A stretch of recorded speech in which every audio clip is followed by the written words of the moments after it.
that you struggle with emotional triggers and unhealthy boundaries. Would you like to build more emotional resiliency, which means that you'd like to know how to adapt and cope to adversity and stress in a healthy and effective way? We've all dealt with bullies in our life. I promise that I've had my fair share. Now, we're going through astrologically a Mars retrograde, which is kind of a notorious time for bullies and bullying. So all of us, especially those with the astrological signs in Leo and Cancer, are going to be dealing with a lot of emotional triggers. There's going to be a high propensity for anger to come up, for bullying to come out, or to be received. So this could mean we're bullying ourselves, we're emotionally bullying others, or bullies are coming at us. Now, in the past, I know that when I've been emotionally triggered by a bully, which is somebody who seeks to harm you, right? They want to coerce you, they want to intimidate you. So it could be that their goal is to actually get you to be defensive, which means you're going to start erecting too many boundaries and isolating yourself.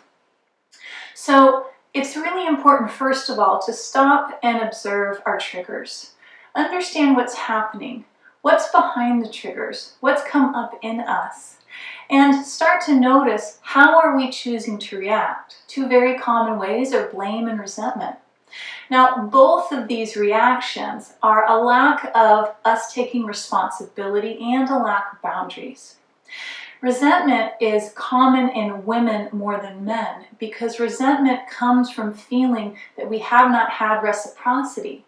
And as Dr. John Gray speaks about, women tend to experience resentment more than men because women navigate majority through reciprocity. And men navigate majority through helping people, pleasing people, and being useful. Now, I'm somebody who actually experiences blame more than resentment. And because of this, I have to take responsibility for the fact that blame is actually an avoidance tactic to not take responsibility for our emotions. We could be experiencing both too little boundaries in this way or too many at the same time, which creates a cognitive dissonance within ourselves. An example of this is being avoidant in dealing with our emotional feelings. So we're distancing or ghosting or not talking to certain people. But at the same time, we're ruminating and being upset in our mind, criticizing or blaming. So both too many and too little boundaries are happening at the same time. So what's an effective strategy for this? Well, developing healthy standards. Because when we have healthy standards, we start to implement the ability to be assertive as opposed to defensive, and we can be impartial as opposed to reactive. Healthy standards creates a very comfortable security net within your proximity. It shifts from being stuck in defense mode into offensiveness. Because when we're comfortable and relaxed in our standards, we won't be swayed easily. We're not usually triggered as quickly because we observe what comes at us. We allow people to show up however they choose, and then we can simply register if this meets our standards or not. They're allowed to be who they are, and then we can decide if we want to engage with this or if we want to decline interaction. And there's no upset about it at all because they're allowed to be who they are and you respect your own standards and kind. Healthy standards usually eliminates the propensity to even get triggered in the first place. I think it's very common for people that have had a lot of experience with those they might deem as bullies or toxic people or what have you, that type of unhealthy engagement in relationships will say that those types of people are very attracted to them. But like Lindsay Gibson says, those people are attracted to everybody because everybody is attracted to everybody in general, even if they have a keen ability to sniff out people pleasers, compassionate people, and vulnerable people. But the reality of the matter is that we're attracted to them because a securely attached, healthy adult won't be attracted to a toxic person. They won't have that type of engagement. They won't experience those relationships.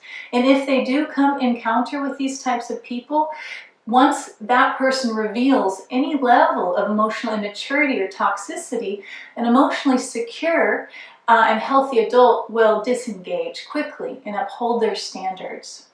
So it's important to understand, as John Colby speaks about, two components of connection are proximity and familiarity. We tend to be attracted to what we're familiar with, what we experienced in our childhood. And as Lindsay Gibson talks about, when somebody shows up to us who is very familiar, albeit toxic, we will mistake our instinctual uncomfortability for butterflies, for attraction.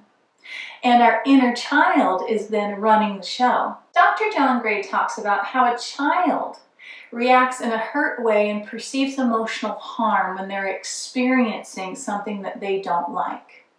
So if we're acting in this way or reacting in this way while engaging with others, we're acting immaturely and as a child. Because an adult will observe any disrespect, any imposition onto perceived boundaries, and they will then be able to communicate what is actually appropriate behavior. They will engage in a healthy, clarifying communication, observing and inquiring questions as opposed to reacting and assuming things. They won't jump to conclusions. They won't blame or resent. They'll actually seek for mutual understanding. So if we're having experiences in relationships or interactions with other people where we're feeling hurt, we're triggered, and we're reacting, then it is a sure sign that our inner child is running the show. If any of this is something that you've experienced and would love to learn, how can you implement your own healthy standards? How can you de-escalate your triggers and drop your defense mechanisms? Please join me in my new series of classes: Emotional Resiliency, Releasing Defense Mechanisms, Shadow Work, Triggers and Boundaries, and Inner Child Skill Building, Needs and Feelings. Sign up at chloe-hudson.com.